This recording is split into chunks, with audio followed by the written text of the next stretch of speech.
Today we have the 2020 Volkswagen Polo. This vehicle has done just over 58,000 miles.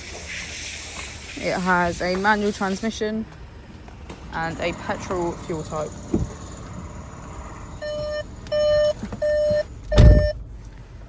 To the left of our steering wheel, we have cruise control as a feature, and on the right we have voice control and automatic headlights. Moving on to our screen, we can access radio,